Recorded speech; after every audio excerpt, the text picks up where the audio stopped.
Hola, hola querida comunidad, bienvenidos a la 6ª temporada de Radio Semilla.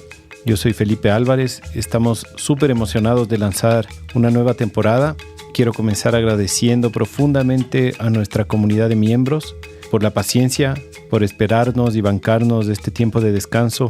Muchos nos han contado que han estado regresando a los episodios antiguos mientras esperan la nueva temporada, pero estamos de vuelta, felices de que esta comunidad sigue activa y listos para seguir alimentándola con nuevas historias, nuevos personajes y quién sabe qué nos va a traer esta temporada en estos tiempos tan movidos. Bueno, contarles que hemos estado trabajando en algunos frentes mientras no estábamos grabando los episodios. Estamos preparando nuevas alianzas. Para los que no saben cómo funciona, Radio Semilla se sostiene gracias a su comunidad de miembros que ponen un aporte mensual y a cambio de ese aporte reciben un montón de beneficios y descuentos en un montón de proyectos aliados. Creo que ya son más de 50 que están alrededor del mundo. Algunos son presenciales, otros son virtuales. La mayoría de ellos son invitados pasados del podcast, es decir, todos se dedican de lleno a la regeneración. Y Radio Semilla a cambio ofrece menciones, publicidad a los proyectos aliados que dan descuentos a nuestros miembros que nos permiten sostenernos económicamente. Entonces es una economía circular. Así que si quieres ser parte, entra a radiosemilla.com. Ahí vas a encontrar la pestaña de membresías en donde te da todas las opciones si es que quieres hacer un aporte pequeño, mediano, grande cada mes o cada año y ser parte de la comunidad, y eso te da acceso a un grupo de WhatsApp donde conversamos de todo tipo de temas relacionados a la regeneración. También en ese grupo está un montón de miembros de la red de guardianes de semillas, un montón de pasados invitados, entonces ahí se puede hablar de todo con gente que sabe bastante. Y para esta temporada estamos preparando algunas nuevas alianzas, posiblemente también asomen algunas nuevas voces haciendo conversaciones, entrevistas, compas de la red de guardianes de semillas que por ahí hacen algunas colaboraciones. Se vienen cosas interesantes. Una novedad es que, al menos para iniciar la temporada, no vamos a tener una frecuencia semanal como la anterior temporada, sino que los episodios van a salir cada 2 semanas, al menos por el momento. Por favor, si es que no lo hacen ya, suscríbanse en la plataforma que nos escuchen, ya sea en Spotify, y en YouTube o en cualquier plataforma de podcast. Síganos, suscríbanos, hagan lo que sea que la plataforma les permite hacer para que se enteren cada que sale un nuevo episodio. Síganos en redes, en especial en Instagram como Radio Semilla Podcast. Tenemos un canal de YouTube relativamente nuevo. Tuvimos que cambiarnos a mediados de la temporada pasada. Entonces búsquennos en YouTube si es que quieren escuchar ahí como Radio Semilla. El correo ahora es radiosemillapodcast@gmail.com. Asimismo, las redes sociales de la red de guardianes de semillas por el momento no representan al colectivo. Por ahora están siendo manejadas por un miembro que ha sido suspendido y no lo quiere reconocer, pero pronto saldrán nuevas redes sociales de la red y ahí las estaremos compartiendo. El invitado de hoy, Holger Hieronymi, un lindísimo amigo. Esta es su segunda aparición en el podcast. De hecho, en esta temporada posiblemente vayan a ver algunas segundas apariciones de algunas personas con las que quiero volver a conversar. Fue súper lindo porque esta vez pudimos dedicarnos a conversar de algunos temas que veníamos construyendo en conversación durante varios días con Holger, una persona a la que admiro muchísimo, un corazón muy noble, de una gran generosidad y una gran sabiduría. Así que estoy muy honrado de tenerle en este espacio, de presentárselos a quienes no han escuchado el anterior episodio o quienes no lo conocían. Espero que lo disfruten mucho. Por favor, visiten su blog, holgerhieronymi.com. Un montón de material, un montón de escritos súper interesantes. Y síganlo en redes también. Lo pueden encontrar en las notas del episodio, las redes de Holger y su blog. Eso sería todo por hoy. Les mando un abrazo grande y qué lindo estar de vuelta.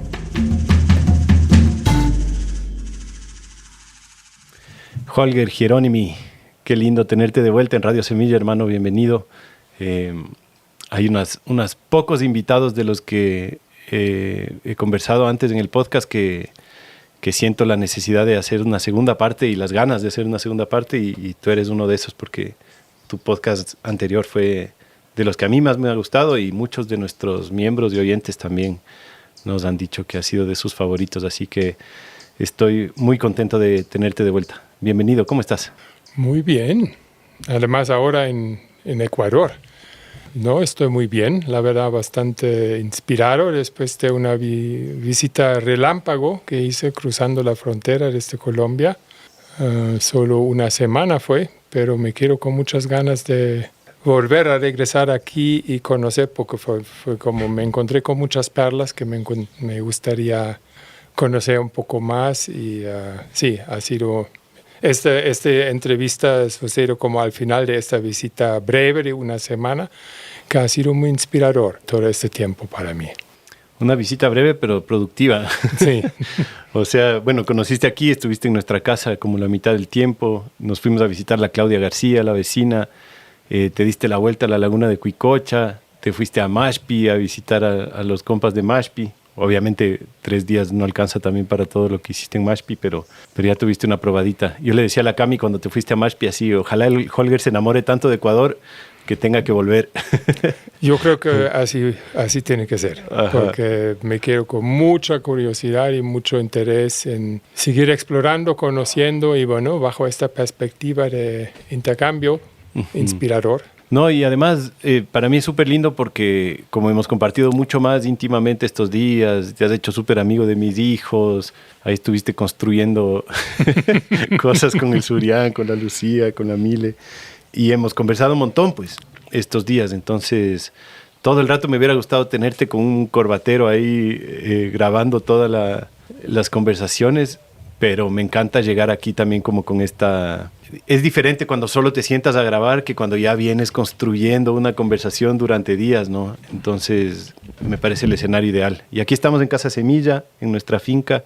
Eso, cerrando tu visita a Ecuador, que ni bien paremos, te vas para Colombia de vuelta. Y bueno, para los que no escucharon el anterior episodio, les invito a que lo escuchen porque ahí hablamos de toda tu biografía, un poco de dónde vienes, de tus pasos por ecoaldeas en España y en México y un montón de cosas. Y ahora nos podemos centrar un poco más en contenido, digamos así, de la permacultura, la regeneración y así. Así que yo estaba pensando que podemos comenzar para la gente que tal vez no conoce tanto de la permacultura o que tiene un montón de ideas que se ha hecho sobre la permacultura, definiendo un poquito, ¿no? Siempre es interesante preguntarle a un permacultor su definición de permacultura. ¿Qué es para ti la permacultura? ¿Cómo la defines? Ay, sí, interesante. Porque hoy en día hay muchas diferentes formas de cómo se entiende eso. Permacultura significa diferentes cosas para diferentes personas. Podemos preguntar a 10 o 50 personas que lo tienen en su bandera y podemos obtener muy diferentes respuestas. Para algunos es una ciencia de diseño, para otros es una forma medio rara de hacer huertas. Entre todas estas definiciones hay como 4 que para mí en lo personal tienen importancia. La primera quizás para mí es permacultura es un sistema de diseño. Nunca me ha gustado mucho la palabra permacultor. Siempre cuando hablan que yo soy permacultor, como yo no entiendo permacultura en realidad como una profesión en sí.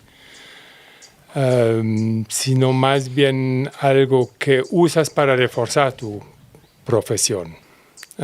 Tú puedes ser un bioconstructor que te inspiras en permacultura. O tú puedes ser alguien que trabaja con sistemas productivos, ecológicos, orgánicos, regenerativos, y permacultura te puede apoyar, por ejemplo, en el diseño de tus sistemas productivos, como pensando en esta flor de la permacultura, de los 7 diferentes dominios. Cuando tú, por ejemplo, quieres construir una casa, ¿a quién vas a confiar más? ¿A algún permacultor que ha hecho algunos cursitos de bioconstrucción?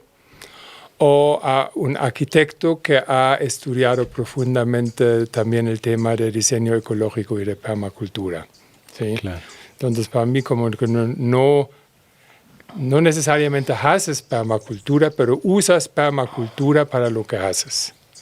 Entonces, permacultura es un sistema de diseño basado en principios éticos y ecológicos, Estos podemos considerar universales o bastante ampliamente aplicables en diferentes contextos, pero dependiendo del contexto ecológico, climatológico, social, económico, es decir, dependiendo del contexto muy general, puede tener muy diferentes formas. No hay dos formas iguales de hacer permacultura, incluso dos fincas vecinas. Acabo de estar ahora en Mashpee, donde pues hay muchas diferentes fincas y hay diferentes fincas que todos de alguna u otra manera están aplicando principios de permacultura. Pero cómo se expresa en cada finca, incluso cuando es en el mismo contexto ecosocial o en uno similar, pues es muy distinto. Entonces, como primera es sistema de diseño, segunda se basa en principios éticos y ecológicos. Una tercera es también permacultura puede ser entendido como un movimiento internacional de practicantes, diseñadores y organizaciones. Lo interesante es que permacultura viene de un contexto, diría yo, no es un sistema que ha sido inventado en Harvard, en alguna universidad de élite, sino en realidad se desarrolló gracias a una colaboración entre David Holmgren y Bill Mollison en Tasmania. Salió de un experimento de una universidad alternativa que funcionó durante los años 70, muy fuera de un contexto curricular, donde literalmente querían recuperar como la idea de las antiguas universidades griegas, ¿sí? Donde el estudiante busca a su mentor y David Holmgren se acercó a Bill Mollison, que ya era un personaje bastante conocido, y juntos desarrollaron este sistema. Entonces, y desde esta universidad en Tasmania, que incluso para los australianos Tasmania es como muy marginal, en 40, ya pronto 50 años está presente en todo el mundo. Hay miles y millones de personas quizás que de una u otra forma han sido tocados por este sistema, por esta filosofía. Y esto ha sucedido sin un programa mundial o aportaciones significativas por parte de gobiernos o corporaciones. Es literalmente un movimiento de abajo para arriba y que además ha tenido impacto tanto en los países del así llamado primer mundo, Estados Unidos, Europa, Australia obviamente, pero también ha tenido impacto muy interesante para redireccionar las fracasadas políticas de desarrollo, entre comillas, en el así llamado en el mundo menos afluente, en Latinoamérica, en África, en la India. Hay millones de personas, institutos de permacultura en 120 países ya comprobados. Y obviamente a esto hay que añadir a toda la gente que ha estado utilizando principios de permacultura, principalmente comunidades indígenas o campesinas en lugares remotos, quienes están aplicando principios de permacultura y nunca han conocido la palabra. Entonces es algo notable que un movimiento así se ha construido gracias a que mucha gente como tú y yo, como miles de personas, por pura resonancia, escucharon un curso, tomaron curso y esto ha como impactado en sus propias vidas. Entonces, como del movimiento internacional que viene de abajo para arriba, ¿sí? Y un cuarto aspecto importante para mí es que permacultura es una respuesta positiva y propositiva ante la crisis ecológica y social que estamos observando. Estamos más preocupados con esto de querer construir el mundo que sí queremos en vez de pelear en contra del mundo que no queremos. Y esto lo distingue de otros enfoques, digamos, ambientalistas o movimientos de este estilo.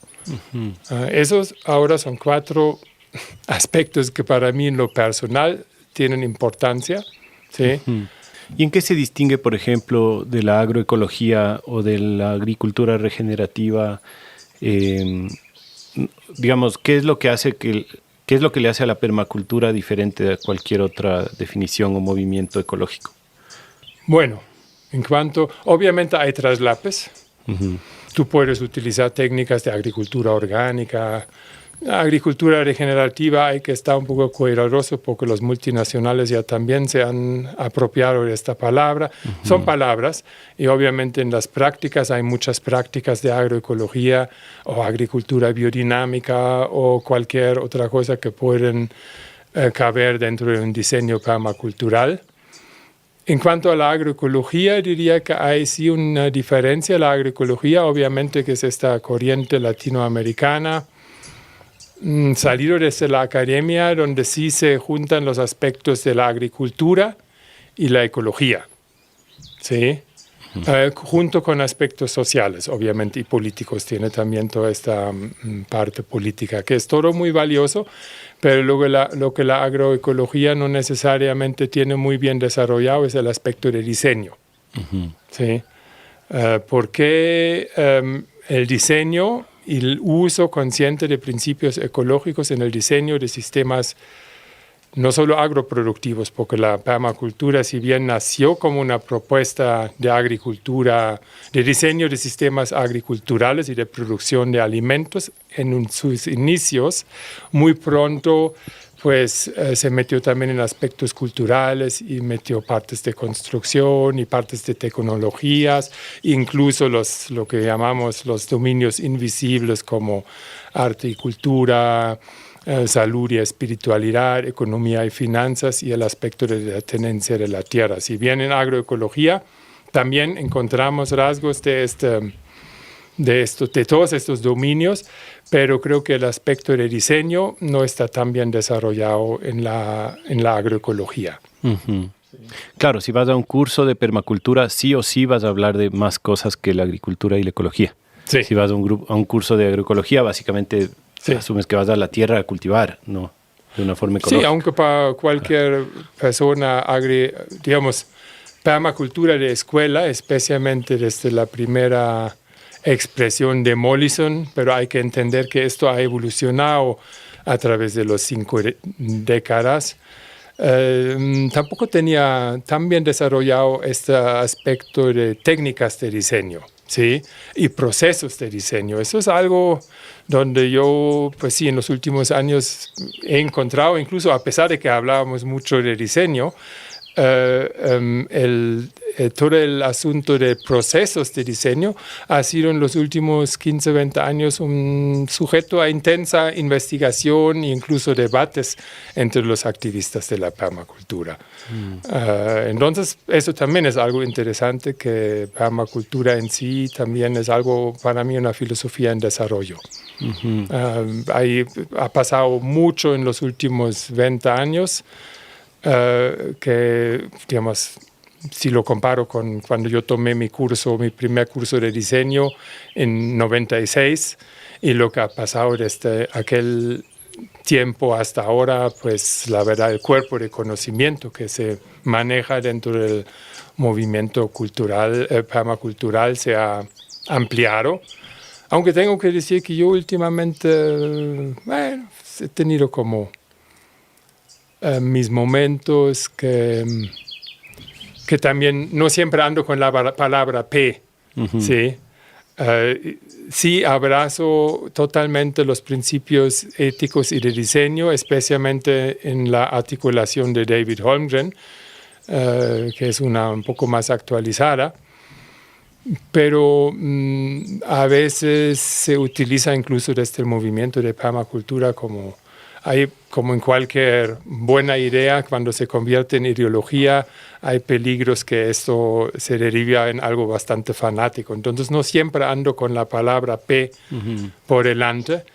A veces, como para evitarme debates, incluso que me pongan en alguna esquina, lo llamo diseño regenerativo ecosocial. ¿Sí? He encontrado otras palabras, pero eso no significa que los principios éticos y de diseño, pues sí los abrazo y como casi ya las tiene uno incorporado. Y también hay una como diría yo, como una interesante paradoja que se encierra en el seno de la palabra, en el centro de la palabra de permacultura, porque permacultura en realidad apunta a un escenario de cambio. ¿Sí? Los que nos hemos ocupado un poco, hemos trabajado un poco con el budismo y lo hemos como utilizado como una inspiración también para nuestra vida espiritual. Como sabemos que nada es permanente, ¿sí? Y menos la cultura. ¿Sí?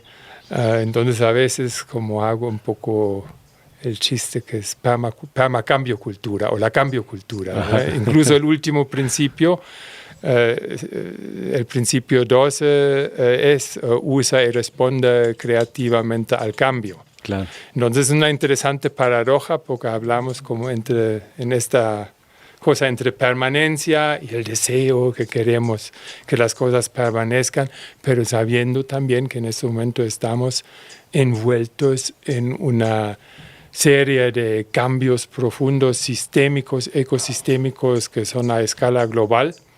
Y bajo esta perspectiva, sí, probablemente hay un interés, al menos por mi parte, de que algo de la especie Homo sapiens, no somos solo la especie destructora, sino también tenemos la capacidad,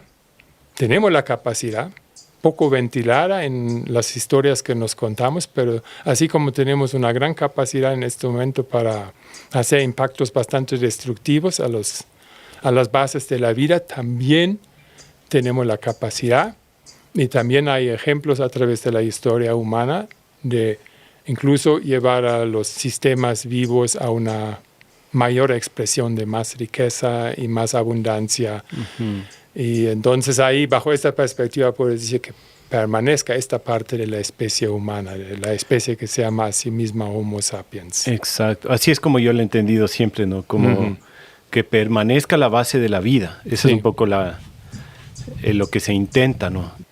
Claro, permacultura dice que permanezca la cultura, pero al menos yo nunca lo he visto tan así, sino que permanezca las bases de la vida.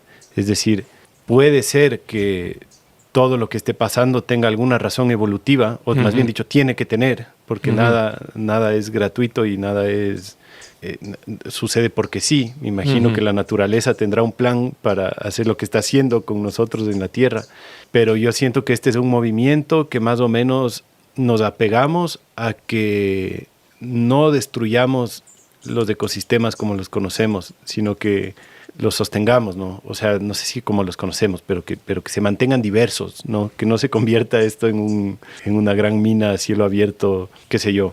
Entonces, sí, que permanezcan las bases de la vida, ¿no? La permavida. Sí, incluso no que permanezcan. Yo creo que yo lo pondría incluso más en el contexto del Homo sapiens, de la especie, que yo soy parte de ella, que se llama a sí misma Homo sapiens, ¿sí? Que es como encontrar nuestro rol dentro del concierto de la vida.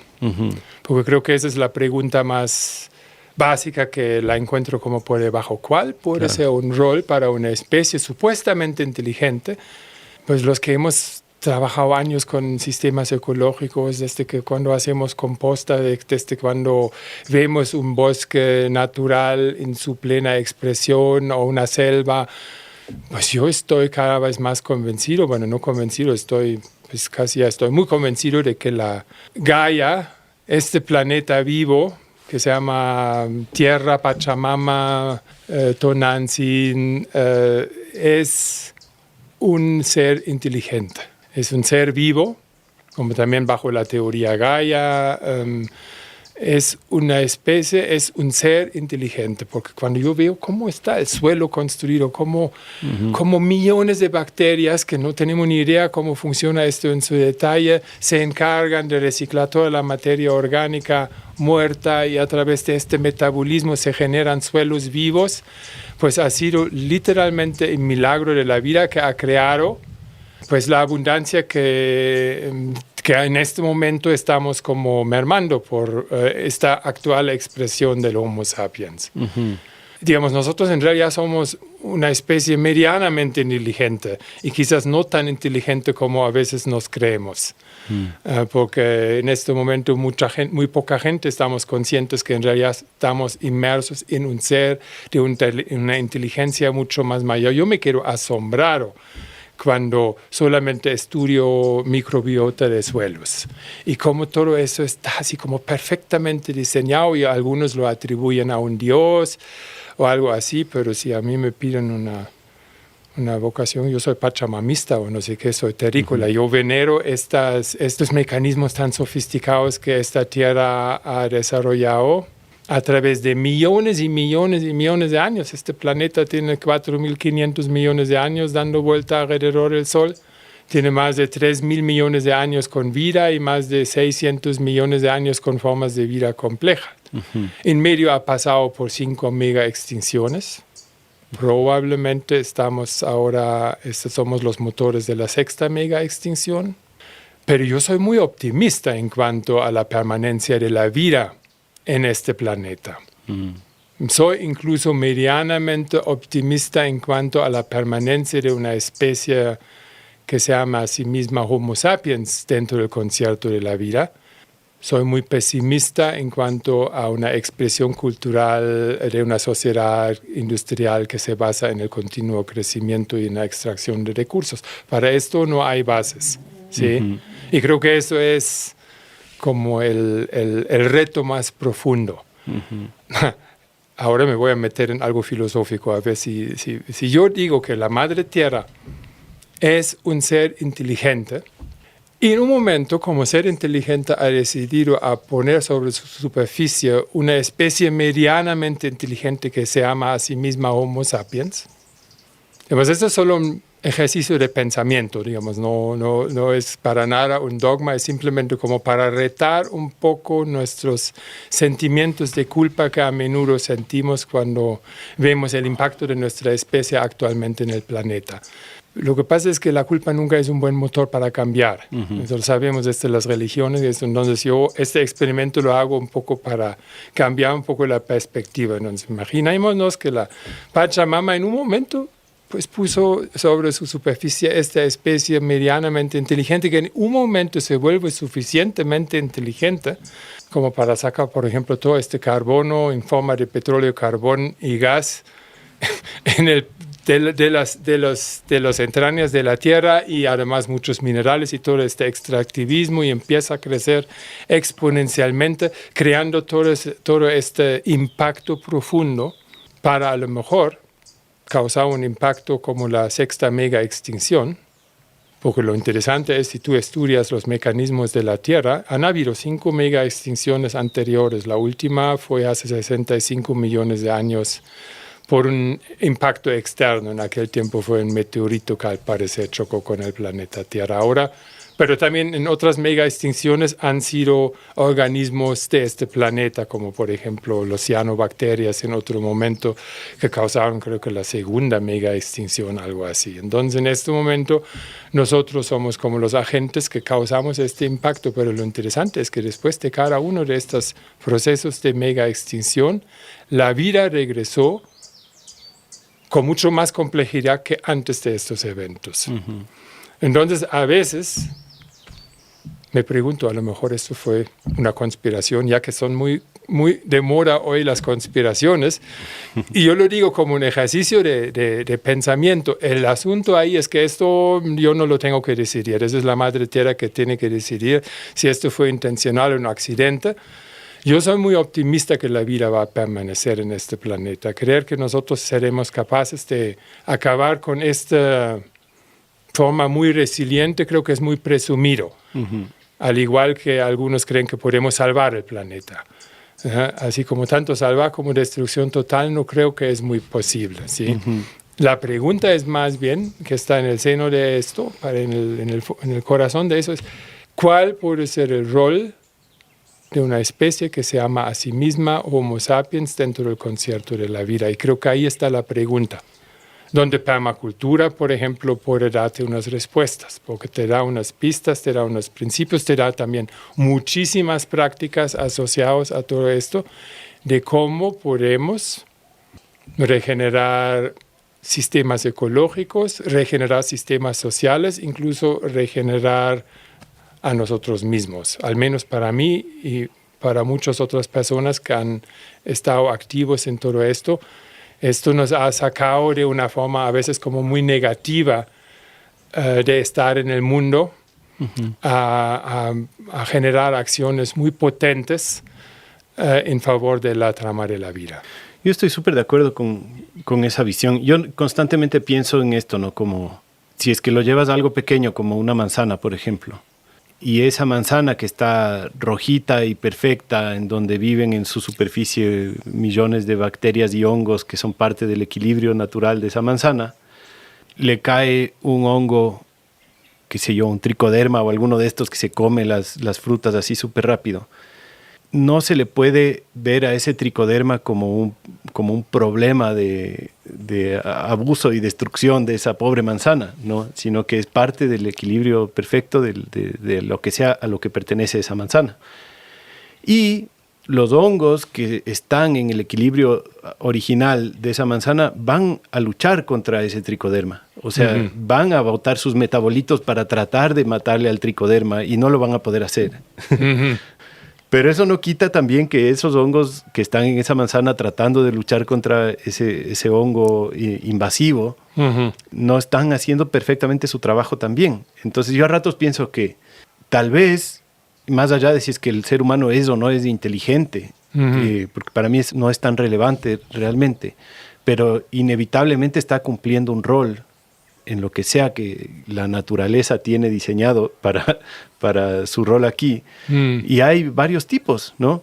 Así como hay varios tipos de hongos, ¿no? Hay varios tipos de Homo sapiens, unos que están en su trabajo de comerse a la tierra y otros que están en su trabajo de tratar de sostener esta vida, esta vida como es, ¿no? Porque yo también pienso que obviamente no hay ninguna manera de pensar que nosotros vayamos a acabar con la vida en la tierra. O sea, eso no, para mí no tiene sentido, ¿no? Lo que sí tiene sentido es si es que, y por eso yo a veces digo que esa es mi religión, más que mi espiritualidad, ¿no? Porque yo estoy apegado a la idea de que hayan bosques diversos, andinos, amazónicos, chocoanos, secos, qué sé yo, que mis hijos tengan el chance de vivir en una naturaleza sana, que yo considere sana, ¿no? Y estoy apegado a que esto se mantenga o se regenere incluso en ese sentido, pero no quiere decir que los que están haciendo el trabajo opuesto, entre comillas, son malos, sino que tal vez están jugando otro rol que uno ni siquiera sabe. Entonces, bueno, esa es un poco mi manera de verlo. No sé cómo te suena. Bueno, obviamente, como ves que están esos principios éticos y vamos como a lo más general, como la base de cómo hemos articulado como la base de valores dentro de permacultura, cuida la tierra, que es en realidad como que cuida los sistemas vivos. Algunos viejos manuales, incluso los míos que hice en los años 90, 2000, yo esto lo visualicé con una pelotita de la tierra dentro de las manos cuidadosos de un ser humano. Creo que hoy, desde mi perspectiva de hoy, esto es muy presumido también. Como para regresarlo a la casa, es como cuida la tierra ahí donde estás, ¿sí? Después, porque la tierra es como la ecología, el estudio de la casa, es como el macrosistema. Hay un perfecto equilibrio, pero es un equilibrio dinámico que tiene sus pulsos y tiene sus momentos, ciclos de crecimiento y decrecimiento y vida y muerte. Y también hay relaciones, diría yo, como que son competitivas, pero también hay relaciones mutualistas, hay relaciones de simbiosis, hay relaciones de evasión, hay muchas relaciones en los sistemas naturales. Es importante que los ecodiseñadores estemos conscientes de esto, porque lo que más nos cuesta en estos tiempos es pensar en relaciones. Incluso considero permacultura como una buena forma muy práctica para meterte a esta forma de pensar, a esto lo que llaman, bueno, así como niveles de pensamiento para aprender a pensar en relaciones. Sí. Después, obviamente, está el cuidar a la gente. Ahí sí ponemos como el Homo sapiens, como, digamos, dentro de diría yo, como interés, ahí hablo como de un cierto tipo de egoísmo iluminado, porque no creo, como lo dije al principio, no creo que el Homo sapiens es una aberración dentro de la evolución. Pero si yo cuido la tierra, que es como el sistema que a mí me sostiene, lo hago también porque los sistemas sociales somos subsistemas de los sistemas ecológicos, ¿sí? Y luego está el tercer principio ético, es compartir con equidad. Ahí hablamos de los sistemas económicos. Y economía, bajo el significado literal de la palabra, es la administración de la casa. Y una buena administración de la casa se tiene que en realidad informar en el estudio de la casa. Entonces, ¿quién nos viene a decir que economía y ecología están peleados en sí? Si yo quiero administrar bien mi casa, tengo que saber cómo funciona mi casa. Entonces, una economía realmente funcional tiene que informarse en la ecología. Entonces, ahí tenemos como 3 sistemas anidados. Y también quiero decir que no solo los humanos tenemos sistemas sociales y económicos. Un hormiguero lo tiene y cualquier otro ser vivo. Un bosque es un sistema social que tiene su propio sistema económico, cómo administran recursos y capacidades y información dentro de su propio sistema. Entonces, eso es algo, como diría yo, como una forma mucho más, quizás también filosófica, pero también muy práctica de entender los 3 principios éticos, ¿sí?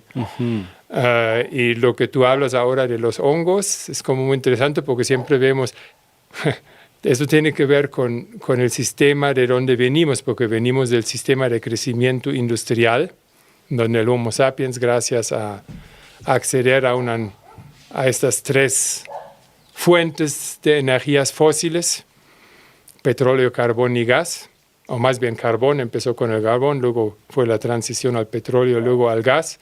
Ese es un proceso muy reciente, empezó hace 250 años en Inglaterra. Hemos podido cosechar un gran tesoro energético que estaba ahí por millones de años bajo de la tierra para nosotros, y el petróleo es literalmente energía solar almacenada por millones de años gracias a la fotosíntesis y luego complejos procesos químicos y especialmente geológicos. Y esto ha sido como la razón del crecimiento exponencial de nuestro impacto en la Tierra, de nuestra tecnología, incluso del sistema económico y de nuestro crecimiento en números, ¿sí? Y en estos sistemas, y esto es análogo a un sistema ecológico, cualquier sistema ecológico que se encuentra en fase de crecimiento, las relaciones que prevalecen, las relaciones predominantes son los basados en competencia.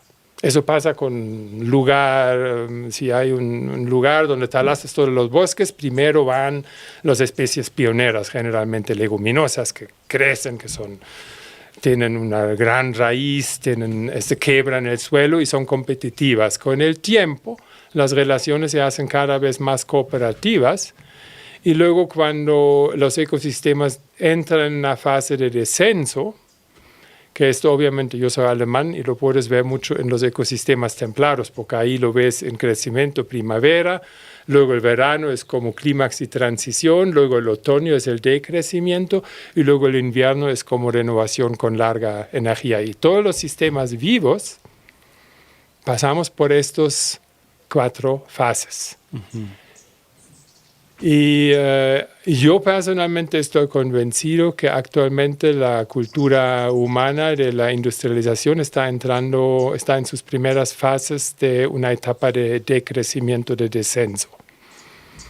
Y ahí las relaciones mutualistas, en todos los ecosistemas, las relaciones de apoyo mutuo son las que son predominantes. Pero como nuestro mindset todavía está basado en el crecimiento, vemos también siempre más la competencia en todo, ¿sí? En todo, así como desde el darwinismo social hasta la forma como organizamos nuestras sociedades, hasta que nuestro afán de siempre ver cuando pasa algo, ver solo las plagas, ¿sí? Y ver la competencia. Digamos, no digo que la competencia no existe en los sistemas vivos, pero es una de 6 formas de relaciones. Una es la simbiosis, la otra es, como se dice, el parasitismo, ¿sí? El otro es la depredación. Hay una relación entre presa y depredación, el depredador, ¿sí? Uno es la competencia, uno es la relación de evasión y una que creo que es la que sería muy interesante investigar mucho más, es la del mutualismo. Es decir, donde diferentes especies colaboran, como lo que pasa en un suelo sano y vivo, como los microorganismos, sin saberlo incluso, colaboran con el árbol porque ellos degradan las hojas que tira el árbol y lo procesan. ¿Y cuál es la diferencia entre mutualismo y simbiosis? Simbiosis es así que una simbiosis es una relación tan estrecha que los dos elementos o los varios elementos que no pueden vivirse en el otro. Depende. Si se muere una parte, la otra también se muere. ¿Sí? Eso es una máxima integración, una relación sumamente integrada en donde si una parte se va, la otra también se tiene que ir. Mutualismo es cooperación, básicamente. Y el mutualismo es cooperación. El parasitismo, en realidad, el parásito nunca mata a su huésped, se lo debilita. ¿Sí? Si el huésped se mata, obviamente el parásito también, pero el parásito no tiene interés de matar. Y si muere el parásito, no necesariamente muere el huésped. Sí. Ajá. Y la competencia, bueno, pues diferentes compiten por recursos y capacidades. Y la evasión también pasa, tanto en relaciones humanas como también entre plantas en una huerta. Hay algunas plantas que sabemos que no se entienden muy bien, no crecen muy bien juntos. Entonces, es importante que si vemos relaciones en sistemas naturales, que los empecemos a ver en este contexto, que es todo un juego entre estos 6 diferentes relaciones. Y bueno, y está muy bien reflejado e incluso explicado por David Holmgren en el libro, en el principio de integra más que segrega.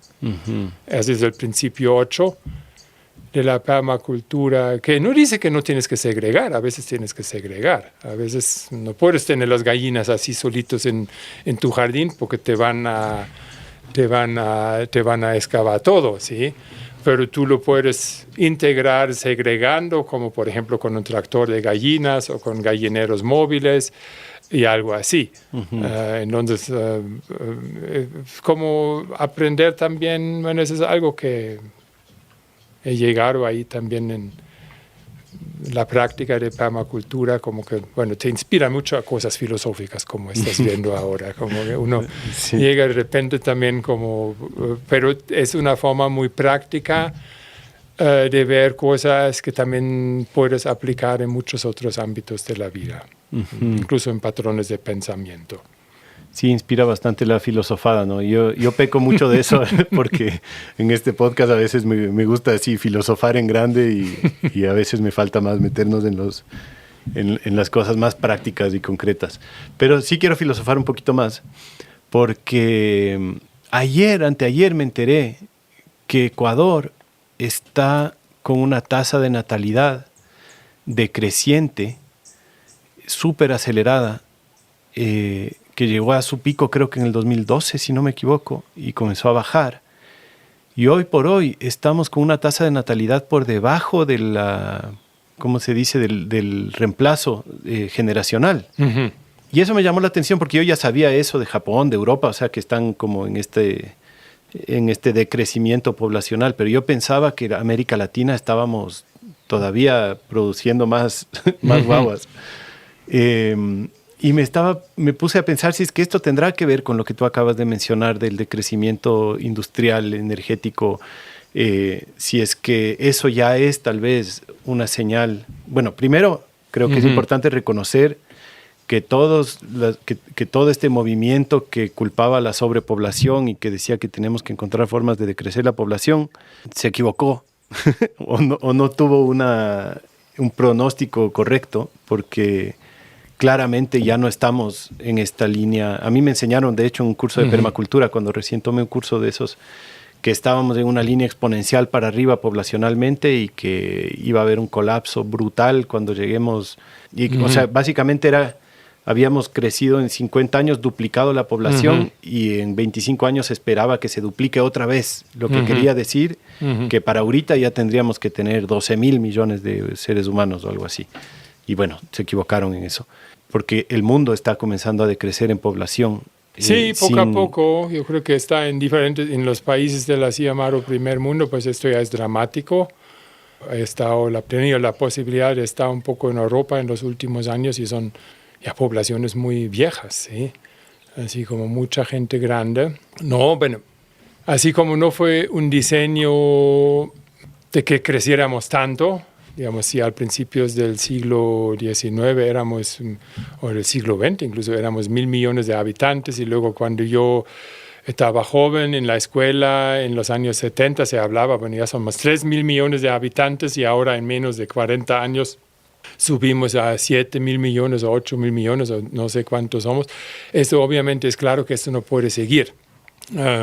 No puede seguir por diferentes razones. Entonces, que esta cosa se va a tener que cambiar, está claro. Y esto creo que incluso considero que es uno de los mayores problemas éticos en este momento, que no...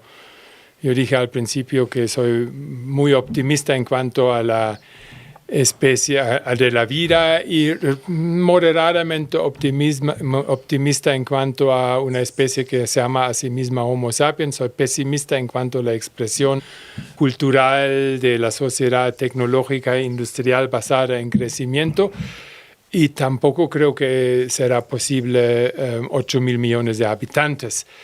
Y eso es un problema ético que no quiero ahora, no. Yo creo que por un lado la naturaleza nos va a apoyar en eso, y mejor aún, digamos, ahora ya vemos altas tasas de infertilidad, simplemente por tanto microplásticos y tantas cosas. Digamos, esto se va resolviendo. Hay muchos países en el mundo que esta cosa ya va naturalmente, y prefiero que sea así que esos escenarios más funestres. Pues ves que hay mucha gente que está como en la colapsología, ¿sí? Es muy de moda ahora, y frente a esto, como que esta cosa de simplemente preguntarse a sí mismo, no podemos volver a duplicar la población cada 50 años, como sucedió durante los últimos 50 años, sino pues esto, sí, yo creo que se va con el tiempo a descender, sí, ojalá más bien por factores blandos en vez de que por guerras, hambrunas o incluso escenarios más funestres que algunos ahí andan pensando. ¿Sí? Es un asunto ético difícil, ¿sí? Y no tengo ahí tampoco la última verdad. Más que nada es que obviamente también sabemos que actualmente el problema de que mucha gente está hambriento no es necesariamente un problema de sobrepoblación, sino es de mala distribución. Sí. Se desperdicia como la mitad de los alimentos que se cultivan. En ciertos lugares y todo esto, sí. Pero bueno, para mí ese tema tal vez es, por lo menos creo que, no sé si antes fue útil o no fue útil este paradigma, pero pienso que ahorita tal vez ya no es tanto esta idea de que tener hijos es antiecológico, ¿no? Como que, porque es un meme, se podría decir, muy común en nuestra generación, esta idea de que no hay que reproducirse porque le estamos haciendo daño a la tierra. Y no sé si es que eso tal vez es lo que nos está trayendo a que ya estemos descendiendo, o no sé si es que es simplemente los mecanismos naturales que tenga la tierra, o es los niveles de contaminación, o tal vez Bill Gates lo logró y... No, yo creo que es más bien qué estilos de vida vamos a fomentar dentro de nuestros hijos, ¿sí?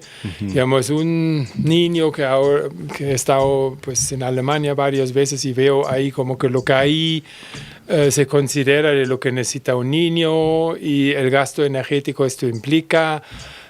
Obviamente eso sí tiene un alto impacto, y sabemos también que, no sé, un europeo promedio, un estadounidense, el impacto de la vida al nivel energético equivale a 50 personas trabajando sol a sol en tu jardín, pedaleando, eso como los esclavos energéticos, y esto es el impacto ecológico.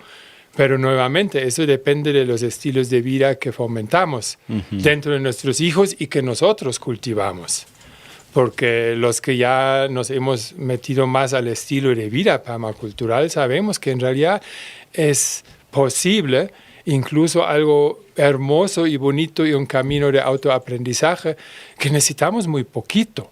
No necesitamos tanto en cuanto a gasto energético como lo que hoy se considera bajo este modelo de clase media europea, lo que se considera normal. Entonces sí necesitamos más niños regenerativos que aprenden y bueno, obviamente eso depende de los papás también, que aprendamos a vivir bien con mucho menos en cuanto a gasto energético, ¿sí? Porque el Homo sapiens tiene esta capacidad y los que hemos vivido estilos de vida permaculturales, pues sabemos que esto es prácticamente posible y se ubica lejos de este escenario de renuncia al consumo. Es un estilo de vida que no solo abrazo porque veo la problemática natural, mundial y todos estos escenarios que hablamos, sino lo abrazo también porque es un estilo de vida que vale la pena, que es bonito, que es divertido, que es algo donde puedes descubrir mucho de ti mismo y de formas diferentes de estar en este planeta. ¿Y cómo, si te podría hurgar un poco tu mente en cómo predices tú los próximos años? ¿Qué es lo que ves que está pasando? Tú dices que parece que sí estamos ya iniciando este decrecimiento energético. ¿Qué tan abrupto crees que va a ser el descenso? ¿Cómo visionas un poco nuestra realidad así energética, política, no sé? ¿Cómo le ves? Bueno, yo no soy profeta, para empezar, así como que eso simplemente estoy explicitando ahora mi bias, mi forma como yo lo veo, pero tiene sostenes en la ecología y está muy informada no solo por David Holmgren, el cofundador de la permacultura, que incluso esto lo ha desarrollado en libros y en artículos, pero me parece este marco del pasados y futuros energéticos que yo en cursos muchas veces lo pongo como al principio. Digamos, si nosotros imaginamos que el Homo sapiens, una especie marginal, que no sabemos cuándo emergió hace 1 millón de años o mucho más, empezó a ganar su primera ventaja sobre otros animalitos que crecen en el planeta gracias al dominio del fuego. Con esto vivíamos cientos de miles de años en el planeta y nos permitió crecer tanto en número como en impacto, ¿sí? Pasando por la segunda revolución energética que fue la agricultura hace 12 mil años y la tercera revolución energética que fue la de los combustibles fósiles, que hoy la llamamos a veces revolución industrial. Ahí ya inició realmente este patrón de crecimiento exponencial, tanto en número como en impacto, como en tecnología, y estamos ahora como en este punto, en este clímax cultural, una especie de caos cultural postmoderno, donde no sabemos qué va a pasar de aquí en adelante. Hay mucha incertidumbre, ¿sí? Hay obviamente gente que dice que vamos a seguir creciendo, ¿sí? Los de la singularidad y los que creen que la inteligencia artificial, etcétera, etcétera. Generalmente esos escenarios se conectan con conquistar nuevos planetas o nos vamos a fusionar con las computadoras, muchos de los que creen en un alto impacto de la inteligencia artificial. Pero todo esto depende que necesitamos en realidad una nueva fuente energética porque lo del petróleo, carbón y gas básicamente está acabado. ¿Sí? Entonces hay una historia de hoy en adelante que dice crecimiento. ¿Sí? Sí, vamos a seguir creciendo. ¿Sí? Hay un segundo escenario que es lo que cuando los gobiernos nos venden el tema de la sustentabilidad, es como que vamos a salir de este pico tan peligroso y gracias a energías renovables como la solar y entonces vamos a poder mantener un steady state, un estado estable y así seguirá para siempre, siempre en el futuro. Bajo una mirada de sistemas vivos, este escenario está incluso menos probable que el anterior, ¿sí? Y luego lo que pasa, mucha gente que cree que tanto el de crecimiento exponencial o seguir creciendo como el de la sustentabilidad con energías verdes, creen que eso es poco probable, tienden a irse al otro extremo, al fin del mundo, que tenemos que saber que esto también es una historia emblemática de la humanidad. Digamos, desde miles de años nos contamos la historia del fin del mundo. Y hoy en día está otra vez muy moderno, colapso, todos estos libros y todos, especialmente las películas de Hollywood, ¿sí? Entonces, colapso ya bajo esta perspectiva se habla como que de un descenso súbito, que no puedo descartar, pero en realidad creo que es más probable lo que llamamos descenso, ¿sí? Que eso significa, nos podríamos imaginarlo como casi como una tendencia inversa a lo que acabamos de ver en los últimos 250 años, desde que comenzó la primera máquina de vapor, y luego el capitalismo, y luego el carbón, y luego las guerras mundiales, primera y segunda, que marcaron la transición hacia el petróleo, luego la emergencia de primero los dos poderes que más petróleo tenían bajo sus propios suelos, que eran en su momento Estados Unidos y Unión Soviética, y luego, bueno, pues ya todo este capitalismo global, que vemos que ya empieza como que a tener severas fisuras.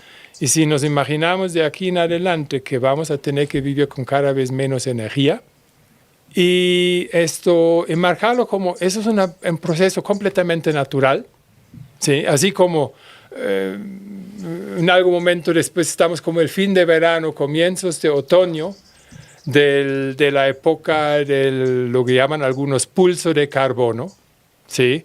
Porque ha sido el carbón ancestral que ha sido el motor principal de todo este crecimiento tecnológico, incluyendo el capitalismo. Y esto lo vemos en total crisis. Entonces yo lo veo bajo un escenario de aquí en adelante, en los próximos 20 a 50 años, vamos a tener que aprender a vivir cada vez con menos energía y recursos. Esto puede tener fases más intensas cuando ciertas cosas ya no funcionan, como también momentos de estabilización donde las sociedades se establecen bajo, diría yo, como un nivel de menos complejidad. Tendencia, eso es mi bias, ¿sí? No digo que eso, yo no soy profeta, eso es lo que yo me imagino y está basado en una mirada de sistemas vivos, porque todos los sistemas vivos tienen en realidad estas 4 fases: crecimiento, clímax y transición, decrecimiento y luego renovación con poca energía. Entonces yo más bien lo veo como un escenario de que en 250 años nuestros bisnietos, casi como inverso, como un espejismo del crecimiento que comenzó hace 250 años. En 250 años nuestros bisnietos, no sé qué, van a vivir en algún tipo de sociedad postindustrial que no tenemos ni idea cómo se va a ver esto. Sabemos que ellos tienen que vivir con las consecuencias de toda la contaminación y todos los desajustes climatológicos que hemos provocado, pero también hay muchas oportunidades en esto. Y permacultura yo lo ubico como más potente, como una respuesta creativa ante un escenario donde recursos y energía serían cada vez más difusos y menos concentrados. Digamos, no digo que bajo los otros escenarios no tenga alguna significancia, pero donde más potente es como una respuesta creativa ante un escenario y no necesariamente la del fin del mundo.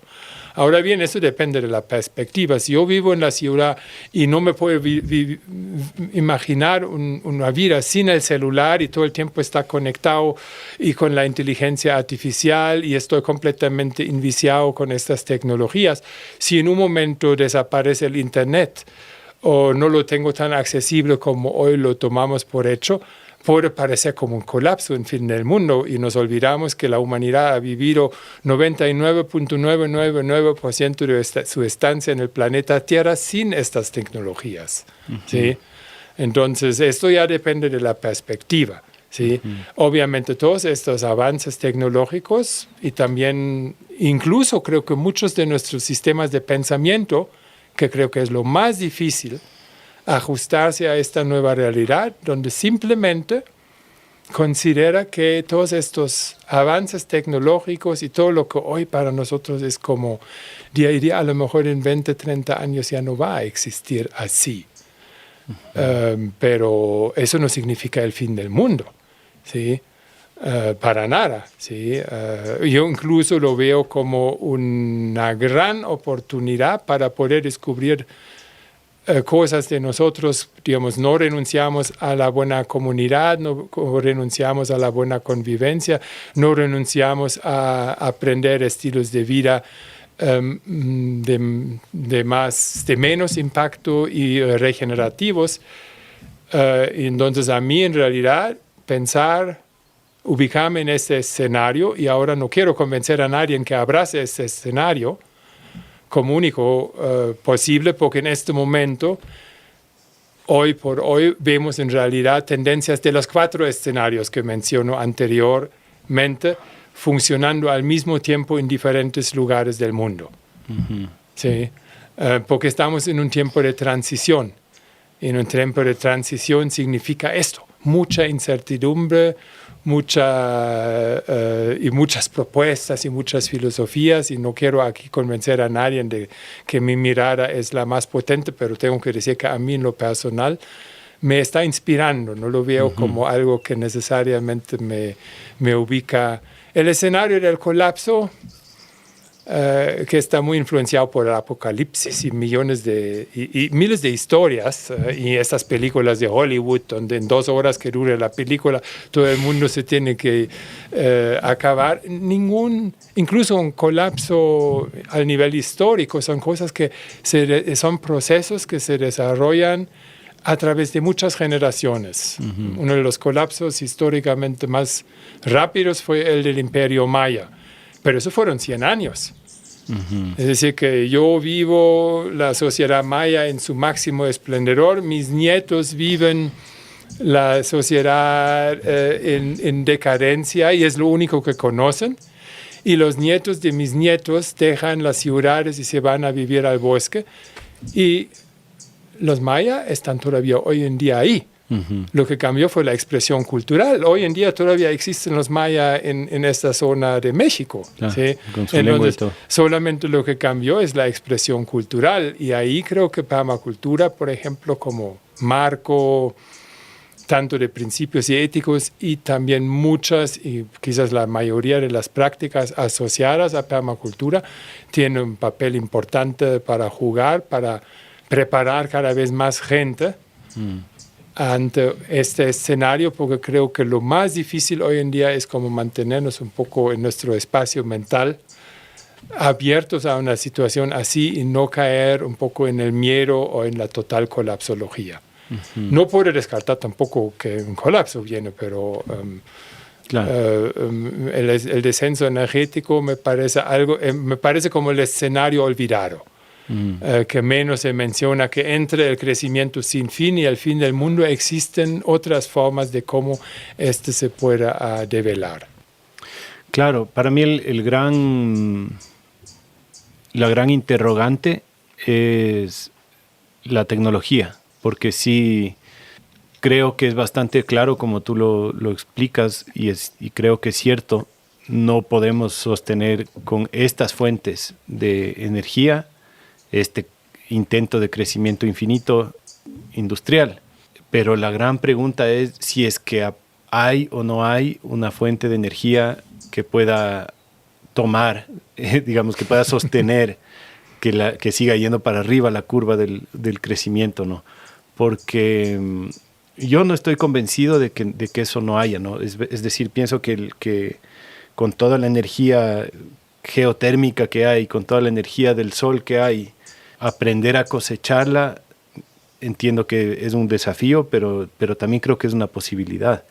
Que justamente la tecnología es también algo que ha roto mucho la lógica que gobierna a los otros sistemas vivos que conocemos, porque el aparecimiento como del Internet y ahora de la inteligencia artificial sí han generado una no sé si es un mutualismo o tal vez ya es una simbiosis de la humanidad con esta tecnología, que creo que ya es imposible decir que no estamos ya integrados.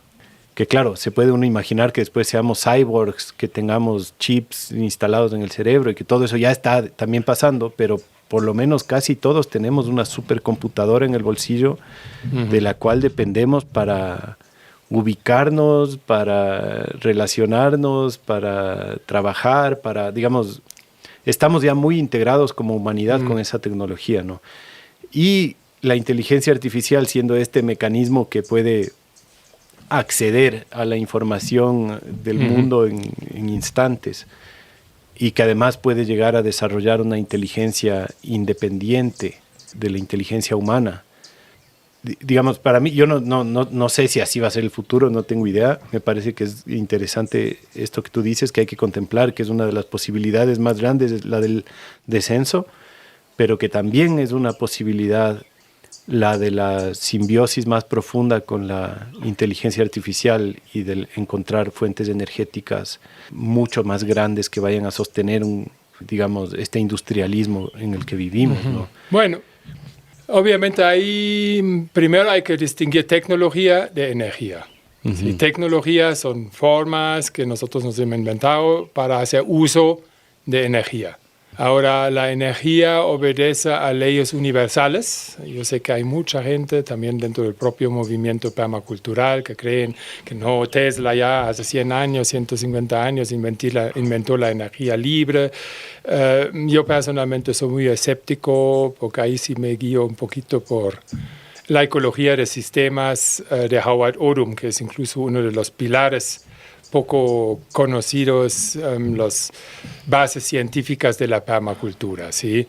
Que donde en realidad se determinan muy bien cómo energía se mueve, se dispersa, se concentra en sistemas naturales. Entonces, fuentes de energía bajo esta perspectiva hay tres. El sol, ¿sí? Que es el que más fácilmente tenemos accesible, y tenemos además la celda solar más natural, comprobada por 600 millones de años, que es la fotosíntesis, que este milagro que hace en realidad que captura energía solar y captura el carbono y gracias a esta energía solar puede almacenar agua, carbono, minerales del suelo para, no sé, hacer un árbol, ¿sí? Y a través de la cadena trófica esto pues está la base de la vida, ¿sí? La segunda energía es la geotérmica, es la que está bajo de la misma tierra, ¿sí? Que generalmente se expresa en eventos catastróficos como explosiones volcánicas y cosas por ahí, pero también esto es terremotos, temblores, pero también eso es responsable de la renovación mineral de los suelos, ¿sí? Es decir, que a corto plazo son eventos destructivos, a mediano largo plazo pueden crear nuevas bases de la vida. Y la tercera energía es la gravedad, tanto de este planeta que nos mantiene atado por ahí, que la podemos aprovechar, y luego al nivel más sutil, obviamente del Sol, la gravedad del Sol, de la Luna, y al nivel más sutil ya de las otras estrellas y cuerpos en el universo, ¿sí? O sea, los movimientos del viento, del agua, lo incluyes dentro de la solar. La energía eólica es energía solar transformada. Ajá. Porque es en realidad el sol que levantó el agua y genera las diferencias de presión y que hacen a su vez que luego el viento sopla. Y el sol levanta el agua y lo lleva a la montaña junto con el viento. Es decir, que todos los demás procesos que nosotros consideramos fuentes de energía son en realidad subproductos del juego entre estas tres energías, fuentes de energía principales que son eternos de la Tierra. Lo que pasa es que nosotros como Homo sapiens hemos tenido tanta abundancia de energía en los últimos cientos de años que nos hemos olvidado de los matices, de cómo realmente funciona. Yo recomiendo a cada persona que esté como interesada en entender eso más profundamente, de estudiar la ecología de sistemas de Howard Odum, donde eso está muy bien definido, ¿no? Y David Holmgren incluso dedicó su gran libro de Principios y Senderos más allá de la sustentabilidad, en memoria de este notable científico. ¿Sí? Y ahí es que incluso explica muy bien cómo la energía se mueve y cómo en realidad todo lo que observamos de fenómenos es subproducto de esto. Y un poco para regresar a lo que hablamos de la energía de la inteligencia artificial y de todas estas nuevas tecnologías. Bueno, yo no puedo descartar en primer lugar que a lo mejor el capitalismo global todavía tiene un as bajo la manga, alguna fuente de energía abundante, petróleo, carbón y gas, sabemos, y esto es un dato que no es mío, esos son geólogos petroleros y todo esto, incluso muchos de las maniobras geopolíticas, por no decir lo que pasa ahora en Venezuela y lo que pasa en Rusia y todo eso, en realidad son luchas por el control de los últimos yacimientos de petróleo que todavía están ahí. ¿Por qué? Porque estamos adictos a esto. Así como lo más problemático de esas tecnologías es obviamente la adicción que crea en nosotros. ¿Sí? Eso es lo problemático. Para sostener la inteligencia artificial se necesitan no solo grandes cantidades de energía, que no saben en este momento de dónde van a sacar toda esta electricidad, ¿sí? Porque ya muchos nuevos centrales hidroeléctricas no los podemos construir, la mayoría ya han sido construidas, también muchos nuevos centrales nucleares. Bueno, estoy seguro que la adicción que tiene nuestra especie va a provocar en los próximos años muchos comportamientos erráticos, tanto a nivel geopolítico como también individual. Porque tantos amigos que creen que no, que ahí está la energía libre que Tesla inventó hace años y que gracias por la gran conspiración está escondida. No tengo ahora elementos para comprobar que esto no es cierto, así es cierto. Cada quien puede creer lo que quiera. Yo no apostaría mis esperanzas a estas cosas o incluso mi enojo a otras entidades que obviamente tampoco apoyo. ¿Sí? Simplemente como un ejercicio de pensamiento considera que si tal vez la energía va a ser cada vez más difuso, incluso cosas como la inteligencia artificial, que en este crecimiento, en este afán del humano en este momento puede crear mucho destrozo. ¿Sí?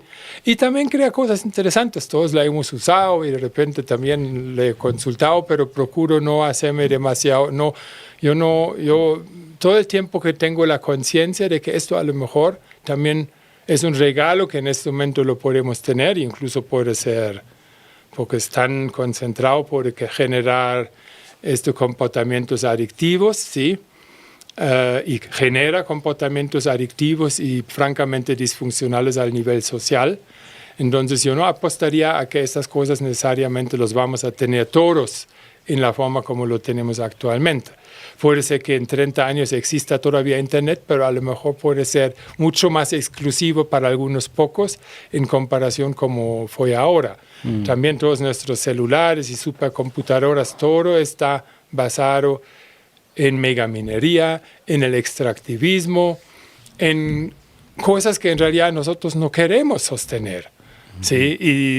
Y por eso una interesante reflexión, ya que todos estamos ahora enchufados a esto y la sociedad nos exige estar enchufados a esto, yo estoy muy escéptico. Incluso a los que creen que esto va a dominar el mundo, les invito, simplemente porque no quiero convencer a nadie. Sí, yo digo de antemano, esto es como un poco el marco bajo el que me informa a mí, pero mi intención no es convencer a nadie. Sí, necesitamos una diversidad también de sistemas de creencias y abrazar el principio de la diversidad que nos enseña la permacultura. También significa de repente abrazar diferentes formas y sistemas de creencias. Entonces los invito a los que están muy en este escenario de tecnoexplosión, porque lo que tú hablas es el escenario de tecnoexplosión, de simplemente para crear más flexibilidad en nuestro paisaje mental, de considerar también la probabilidad de otros escenarios, aunque no a lo mejor estoy personalmente convencido que esto sea el futuro. Pero yo no apostaría, no pongas todos los huevos en una sola canasta. Yo apostaría a que en estos tiempos de grandes transiciones abracemos diversidad. ¿Sí? Es decir, diversidad sería aprender a vivir sin la computadora y la inteligencia artificial y saber cultivar tu alimento y saber vivir en comunidad y construir tu casa. Sí, por ejemplo. Y también tener la capacidad de adaptarse al tecnofeudalismo que se está Sí, bueno, lo instalando. que yo digo es que eso no empodera. Si yo digo la gran conspiración o o la inteligencia artificial domina el mundo o ellos van a encontrar una nueva fuente de energía, eso ya no depende de mí. Claro. Ahí estoy mandando la responsabilidad a alguna entidad, tanto en lo positivo como en lo negativo, mientras esta idea de cómo será vivir con un poco menos y cómo hacer el experimento puede empoderarte. Tú puedes descubrir algo dentro de ti. Digamos, para mí una de las razones por que yo abrazo el estilo de vida permacultural, reconociendo que yo también dependo de ese sistema, no es que más aún ahora que en este momento aún no tengo un proceso como lo tenía durante 25 años de territorio. En este momento también estoy como moviéndome bastante y dependo de alguna manera también de estas instancias en mi actual expresión de vida, que bueno, que eso va a cambiar, pero simplemente cómo hago para hacerme cada vez menos dependientes de los gobiernos, de los supermercados, de que la energía me llega de algún lugar, porque estos al final son mecanismos que están destruyendo las bases de la vida y nosotros lo sabemos. Porque sabemos que hay miles de gente, millones de gente que está ignorante de esta es ignorante de esta realidad, pero es importante que aunque sea un pequeño grupo de disidentes o pioneros de un nuevo estilo de vida, que aprendamos esto no solo como reacción de protesta, sino como algo que a nosotros nos va a fortalecer, a nuestros tejidos de comunidad, a nuestros territorios, de que aprendemos a localizar nuestras conexiones y depender quizás más de mí y de mi vecino, ¿sí? Y de mi comunidad y no de Apple, que siempre cada 3 años me trae una nueva supercomputadora, o de la inteligencia artificial que me resuelve luego las grandes preguntas de la vida. Me encanta esto que dices porque creo que ese es un principio muy, muy, muy básico que siempre nos puede traer a la tierra de vuelta, ¿no? Como si es que lo puedes, ¿qué es lo que puedes hacer tú? ¿no? Y como bien dices, no solo que si es que estamos dependiendo de todos estos grandes organismos que nos den energía o que nos den comida o que nos den lo que sea, no solo que sabemos que eso es lo que está minando las bases de la vida, sino que también si es que lo tenemos gracias a que alguien nos lo quiere dar, también lo podemos dejar de tener gracias a que ya no nos lo quieran dar, ¿no? Entonces, eso independientemente de qué es lo que vaya a pasar con la inteligencia artificial o con los gobiernos, o si es que hay o no hay un colapso natural o lo que sea, me parece lo más importante de enfocarse. Ajá. Sí, es que nos toca vivir hoy en día en un mundo de paradojas. Y eso es muy difícil de navegar. Incluso nuestra cuestión de congruencia siempre está como retada. Sí, digo, por eso como que esos juicios morales también como un poco cuidado, digamos, con una pata tenemos que estar de alguna manera enraizados todavía en ese sistema capitalista de la plata, de los celulares, de todo esto, pero los que estamos dispuestos a mirar un poco más allá, pues estamos tanteando con la otra pata, con el otro pie, otro mundo y otros principios que a menudo son totalmente contradictorios a este otro mundo. Entonces eso significa sostener a veces una disonancia que no es fácil sostener. Y también que seamos como sensibles con nosotros y como un poco compasivos con nosotros mismos, que a menudo en este balance entre un mundo de crecimiento y de tecnologías que considero que está como al menos por entrar un poco en reversa, y un mundo de decrecimiento y basado en principios ecológicos y éticos. A veces esto son cosas contradictorias, que es normal que a veces perdemos un poco el piso y perdemos un poco el balance, ¿sí? Por eso recomiendo también, aparte de todas estas maravillosas cosas prácticas que estamos haciendo de agricultura regenerativa, sintrópica, nuevos sistemas sociales, también desarrollar prácticas para desarrollar nuestro interior, diferentes prácticas, sean espirituales, sean también como filosóficas, y aprender que estamos en un mundo de contradicciones y de paradojas. Y nosotros formamos parte de esto, ¿sí? Me encanta. Y eso no es fácil, ¿sí? No es fácil, ajá. Y la culpa, como decías antes, sí. no es un gran motor. No, y la culpa sí hay que cuidarse mucho, sí, hay que cuidarse mucho. Sí, eso no es un motivante, digamos, es importante tener conciencia que sí, nuestra actual expresión cultural está, pues, disminuyendo, mermando, por no decir destruyendo las bases de la vida en muchos contextos, ¿sí? Pero estoy convencido que el Homo sapiens, y han habido muchos ejemplos a nivel histórico, incluso de culturas, generalmente no muy ventiladas en la forma como nosotros nos contamos la historia, pero las culturas amazónicas, por ejemplo, que construyeron a través de 3.000 años depósitos de tierra fértil que sigue vigente, funcionando hasta el día de hoy. Esas son culturas donde sociedades humanas han logrado no solo no destruir, sino incluso a través de una acción consciente, a través de generaciones y cientos y miles de años, han incluso mejorado la capacidad natural de los territorios para generar vida. Digamos, el Homo sapiens tiene esta capacidad. Claro, existen culturas regenerativas que están vivas. Sí, Ajá. sí, eso. Entonces, nos toca este gran proceso. Pero a mí me tranquiliza a veces que eso es un proceso.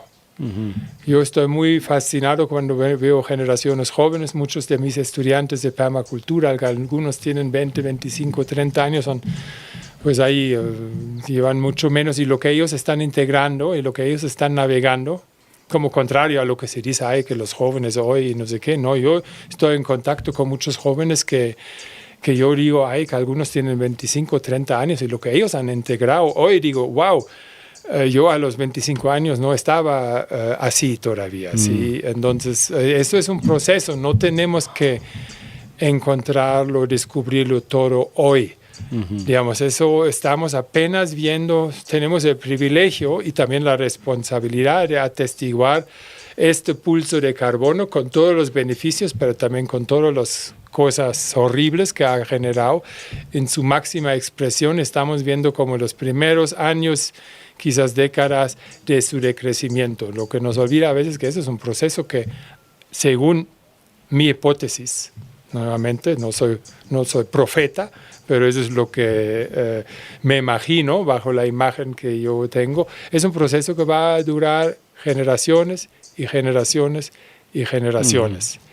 Hay un recurso que tenemos, generación cultural, es que estamos acostumbrados a este cambio constante. Desde que comenzó la industrialización, que fue en diferentes épocas, en diferentes lugares del mundo, los hijos siempre han tenido que abrazar otros patrones de vida en comparación con las de sus papás para resolverse la vida. Yo tuve que hacer otras cosas que mi papá para resolverme la vida, mi papá tuvo que hacer otras cosas que mi abuelo para resolverse la vida, lo cual contrasta con las sociedades preindustriales donde los patrones de vida de los hijos más o menos eran similares a los de los papás, pero una vez que entró toda esta energía y después la tecnología, la vida cambió radicalmente y la buena noticia es que esto va a seguir. En esta época de lo que yo llamo largo descenso o la gran simplificación, los hijos van a tener que abrazar patrones de vida muy diferentes a los de los papás. Y esto es un proceso que va a, según lo que como yo me lo imagino, va a suceder a través del tiempo, ¿sí? De varias generaciones. Y el gran cambio la gran diferencia es que mientras durante la época de crecimiento las siguientes generaciones siempre estaban con una base de recursos, energía y tecnología mayor, en futuras generaciones va a ser al revés. ¿Sí? Y eso va a ser un proceso muy interesante.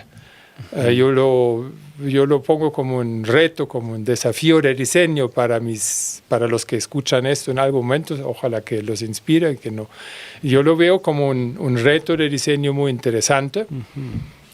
Y en este momento estamos viendo las dos cosas. Todavía el capitalismo muy presente y también este afán de más tecnología y todo esto. Se me hace que también hay una especie de costumbre. Como nosotros no hemos visto, digamos, nosotros, tú y yo, nacimos en una época cuando todas las tecnologías digitales y el Internet entraron a full y ahora con la inteligencia artificial hay otro empujón, ¿sí? Digamos, que tú puedes hablar con alguien por WhatsApp que está en la otra parte del mundo. Hace 30 años, cuando me fui a vivir a México, era imposible, era algo que nadie se imaginaba que iba a ser posible. Entonces es muy normal que estamos en este mindset. Entonces estoy bien consciente que eso es una forma de ver el mundo que puede ser retador. Pero le pongo el reto. Es un reto de diseño que también al nivel práctico y al nivel de diseño de mi vida cotidiana no es solo funestre. Para nada. Yo lo veo como algún potencial para descubrir muchas nuevas cosas de nosotros mismos. Total. A mí me preocupa un poco más en este descenso o en esta transición el tema de la resiliencia social más que la ambiental. Es decir, yo siento que yo mismo de alguna forma, si colapsa todo ahorita, si se cae el internet, qué sé yo, bueno, bien o mal, ya tenemos un sistema de comida, una finquita que algo nos puede dar de comer. No siento que sea un aprendizaje muy lejano poder manejar unos animales, qué sé yo, como que es algo que creo que está muy dentro de nuestra naturaleza, saber sobrevivir, ¿no? Pero socialmente me preocupa un poco más porque siento que hemos perdido más de esas habilidades todavía. Y como este sistema energético que describiste está tan vinculado con el sistema económico y ese sistema económico está tan vinculado con el sistema político, que ha seguido un poco esta misma trayectoria, ¿no? De cada vez irse más hacia la punta de la pirámide y desde cada vez más arriba se maneja más todo el sistema.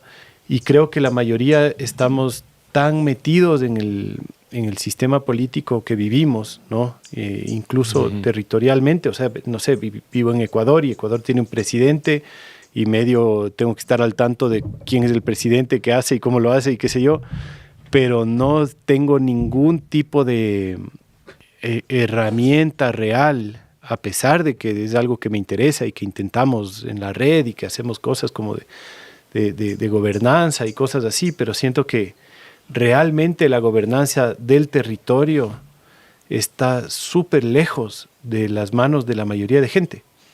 Y mientras vaya descendiendo ese consumo energético y mientras vaya descendiendo, si es que toda esta hipótesis resulta ser así, mientras vayan descendiendo los recursos económicos y mientras vaya descendiendo el poder político tan centralizado, esa transición me preocupa bastante porque yo lo que he notado, porque aquí hemos vivido unos mini colapsos con los paros y vivimos una especie de colapso también en el COVID y tuvimos este ejercicio a nivel más global, que tal vez no somos muchos los que en verdad creemos en sistemas democráticos y que los que realmente gobiernan los territorios, que creo que aquí en Ecuador hay bastante diversidad. Aquí estamos en un territorio indígena, por ejemplo, y eso es lo que hemos notado en los paros. Aquí la mayoría del movimiento indígena no está metido en la política local. Hay, pero realmente es un sistema mucho más occidental lo que pasa en el territorio de Cotacachi con el municipio de Cotacachi. Pero lo que pasa realmente en el territorio es que el movimiento indígena es quien gobierna este territorio, a pesar de que no, legalmente no. Pero sí. Y hay otros territorios que tal vez son más, por decir, de la economía criminal, ¿no? Que gobiernan territorios y que incluso tienen sus fuerzas armadas, ¿no?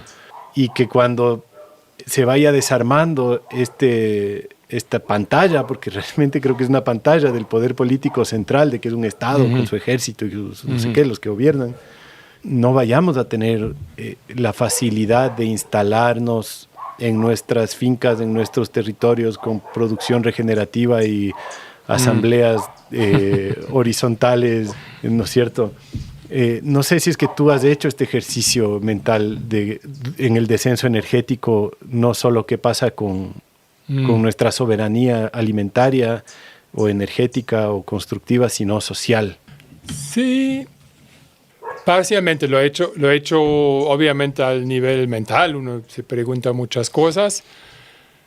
Y también he participado en algunos ejercicios prácticos. Bueno, en esos momentos como límite a los que nos estamos acercando, puedes ver lo más bello y lo más feo de la humanidad. Hay antecedentes, por ejemplo, de catástrofes naturales y cosas así, donde tú ves de repente cuando como que contextos de gobernanza, especialmente central, de gobiernos nacionales o estatales fallan, cuando puedes ver de repente muestras de solidaridad y colaboración emergiendo desde la misma gente. Uh-huh. Que luego mucha gente está sorprendida que esto suceda. Sí, lo que pasa, incluso en el mismo COVID podíamos ver pues algunos, bueno, especialmente la gente que estaba confinada en las ciudades, como que, pero incluso ahí muestras de solidaridad, pero también veías otra gente que de repente al no tener que trabajar, nunca más volvieron después a trabajar y lo tomaron este hecho como un incentivo para hacer un cambio más profundo. Obviamente, uno de los efectos, diría yo, como más destructivos de todo este modernismo fue que ha destruido las comunidades de base y la coherencia local en todo el mundo. Aunque creo que Ecuador y países como por ejemplo con estructura indígena, que en este momento con estructuras de gobernanza indígena y campesina, que bueno, puede ser que en este momento se expresa de una forma, bueno, que a lo mejor no a todos nos gusta, pero ellos han tenido que autoorganizarse bajo la total marginación y la represión por el sistema por cientos de años, ¿sí? Creo que hay más experiencias en cuanto a reorganización comunitaria y organización de base, de abajo para arriba. Los que en realidad estamos más retados con esto somos la gente de la así llamada clase media. Uh-huh. Que bueno, que sabemos que en permacultura muchos de los que abrazan permacultura somos, yo me incluyo ahí, egresados de la así llamada clase media, que compone una pequeña parte de la población a nivel mundial. Creo que es una séptima parte de la población mundial. Venimos de la clase media, que en su gran mayoría está asentada en el hemisferio norte, en Australia, Japón, y en Latinoamérica dicen que todavía como un 20% de la población somos egresados de la así llamada clase media. Los que no hemos sufrido, digamos, hambrunas o la verdad como cosas existenciales, hemos gozado de un buen nivel de educación, generalmente venimos de estas clases, ¿sí? Y ahí, bueno, el modelo del individualismo ha prevalecido y hemos realmente desaprendido estrategias comunitarias. El Homo sapiens es un animal social, nos gusta o no. Uh-huh. Este cambio no lo podemos hacer al nivel individual y yo incluso lo considero una aberración del pensamiento permacultural, pensar que yo tengo que hacer todo yo. Es de la autosuficiencia, pensando solo en mi finca y mirando solo de linderos de la finca hacia adentro.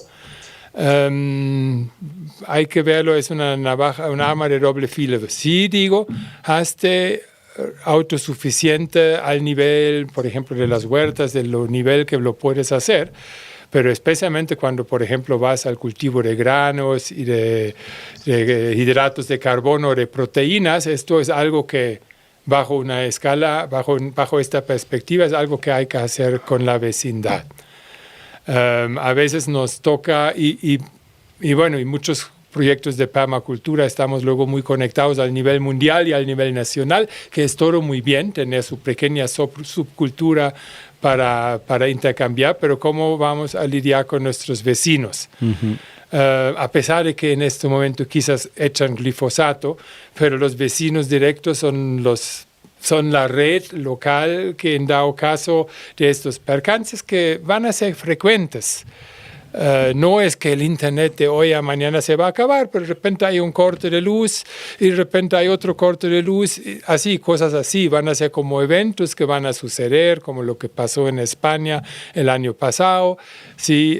Porque lo débil de estos sistemas es precisamente el talón de Aquiles del sistema del capitalismo global, es precisamente que está tan grande y va tan rápido que no puede ajustarse a cambios sistémicos mayores, que al nivel de grandes gobiernos nacionales y por ahí, la tendencia del autoritarismo es probablemente una que va a prevalecer. No me gusta necesariamente decirlo y ojalá que estoy equivocado con mi sentimiento, pero eso es lo que observo en este momento como una tendencia en todos los lados. ¿Sí? En derecha y en izquierda, cada vez más autoritaria es la tendencia. No importa incluso si hablan de la derecha y de la izquierda, pero pues el patrón es autoritarismo y obviamente no digo ignorar esas tendencias. Sin embargo, estos poderes como más grandes tienen cada vez, esto es la buena noticia del descenso energético, van a tener cada vez menos poder para influenciar en la autoorganización de las comunidades a nivel local. Entonces, nuevamente nos toca trabajar con paradojas. ¿Sí? Primero que en esos momentos de gran cambios culturales vas a ver lo mejor y lo peor de la humanidad sucediendo al mismo momento y ahí cuando tengo la elección yo sé con qué me quiero más conectar sin ignorar la otra parte. ¿Sí? Y luego también al nivel de las grandes estructuras de gobernanza que además están como dando patadas de ahogado, que por esto hay que andar cuidadoso, ¿sí? De manera cuidadosa y no quiero que fomentamos demasiado mártires. Yo no, en mi vida personal no deposito demasiadas esperanzas, pero tampoco demasiada energía negativa contra esas grandes instancias gubernamentales. Lo registro y hay que estar atento porque nos afecta, pero yo recomiendo que poner mucho más atención cómo evitamos esos escenarios de polarización al nivel regional y bioregional. Al nivel regional o bioregional en realidad no importa tanto si mi vecino está votando por esta o esta expresión. Obviamente hay algunos que por el discurso me gustan personalmente más, pero también he aprendido que esos tampoco nos van a salvar la vida. Y lo que en un momento apoyaba en los años 70 los sandinistas en Nicaragua, mira en qué se convirtió. ¿Sí? Entonces, así como poder corrompe mucho, por eso estoy como siempre con una mirada de escepticismo e incluso de crítica ante cualquier gobierno así al nivel amplio, ¿sí? Pero la mirada tiene que ser cómo me armo con mis vecinos, cómo puedo apoyar tendencias de resiliencia al nivel local, al nivel con mis vecinos, cómo puedo ayudar a evitar escenarios de polarización que muchas veces se generan hasta en las mismas familias porque el uno está por aquel y el otro está por esto. ¿Cómo evito esto? Y me concentro en lo que a todos nos interesa, que es a nuestros territorios. En nuestros territorios podemos que nos vaya bien. Todos amamos, bueno, al menos ahí pienso, amamos a nuestros territorios. A todos nos gusta que tengamos agua limpia, que tengamos comida, que tengamos relaciones sociales sanas. Y ahí podemos ejercer la tolerancia un poco. También poner un poco al lado nuestros propios vías ideológicos y aprender ahí cómo abrazar un poco más diversidad, porque al final, en cualquier evento mayor, de lo que más dependemos son nuestras relaciones más cercanas, familias y comunidades, barrios, algo así. Y cómo podemos armar ahí estructuras de resiliencia que pueden funcionar rápidamente. Y eso puede ser una bonita, ir a la fiesta del vecino, y aunque es católico, y no pelearme directamente con el vecino porque echa glifosato, porque en ese momento no sabe cómo hacerlo diferente, sino amarse de una cierta paciencia, Por ejemplo, ahora que estuve en Mashpee, un ejemplo aquí en Ecuador, fue muy interesante observar cómo, por ejemplo, este proyecto de Miguel y Paulina están trabajando con los vecinos y a través de estar abierto al diálogo están generando poco a poco un cambio entre la misma gente.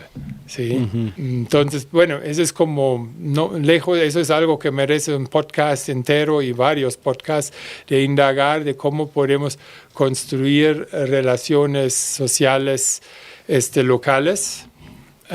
Para no quedar ahí como sujeto a lo que pasa como que en el nivel superior, porque sí, esa es la buena noticia, esas grandes estructuras globales e incluso nacionales van a tener cada vez menos poder. De hecho, ya lo tienen, ¿sí?